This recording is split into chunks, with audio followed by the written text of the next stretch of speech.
बघून लिहिताना विद्यार्थी पकडले गेलेले पुन्हा खोटं बोलतात, मी बघून लिहिलं नाही म्हणतात.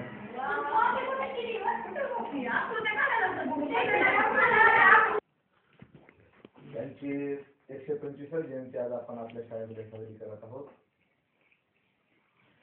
प्रथमतः आपण सगळेजण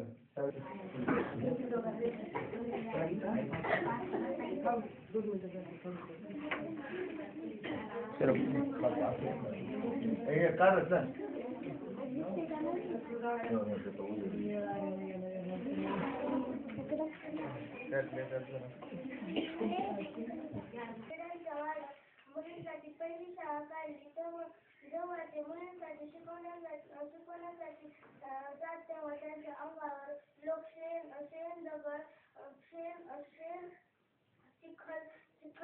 चिखल टाकत त्यांना विचलित करण्याचा प्रयत्न करत, पण ते त्यांना काही सांगायचं नाही. ते एवढं सांगून पुढे जायचं की हे तर माझ्या कार्याबद्दल केला जाणारा मुलांचा वर्षावा आहे. ते एवढे सांगून ते पुढे जायच्या. पुण्यामध्ये प्लेटची साथ आल्यामुळे सावित्रीबाईंचा मृत्यू 10 मार्च 1897 प्लेटच्या साथीमुळे झाला. येथे जमलेल्या माझ्या बालमित्रांनो, आज मी तुम्हाला क्रांतिज्योती सावित्रीबाई यांच्याविषयी काही शब्द सांगणार आहे. ते तुम्ही पुन्हा ऐकून घ्या अशी विनंती. फूलों को बहार पसंद है, माली को फूल पसंद है, लेकिन हमें तो बस सावित्रीबाई पसंद है. अटक ज्ञान नाही, विद्या नाही, ती घेण्याची गोडी नाही, बुद्धी असूनही चालत नाही, त्याच म्हणून म्हणावे. क्रांतिज्योती सावित्रीबाई फुले यांचा जन्म 3 जानेवारी 1831 रोजी सातारा तालुका जिल्ह्यातील खंडाळा तालुक्यातील नायगाव येथे झाला.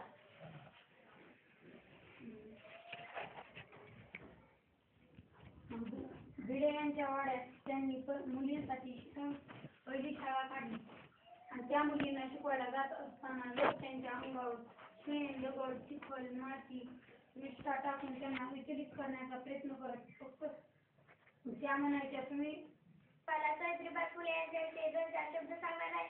ते तुम्ही शांततेने ऐकून घ्याल अशी आशा बाळगते. सावित्रीबाई फुले यांचा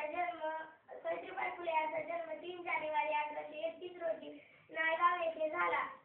त्यांचा विवाह क्रांतिज्योती ज्योतिबा फुले यांच्याशी झाला. त्यांना मूलबाळ नव्हते. त्यांचा मृत्यू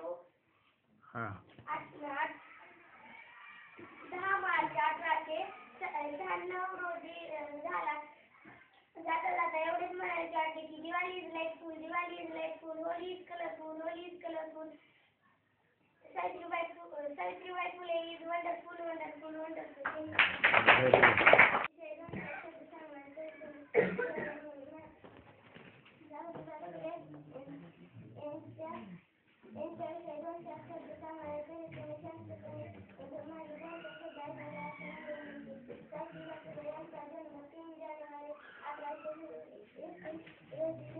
झाला.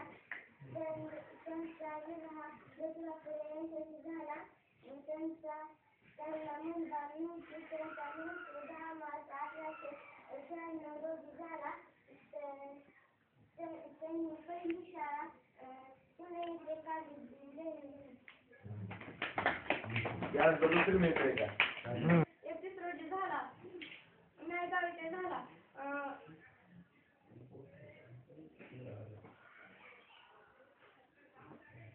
पुढचं वाक्य. वाचूनच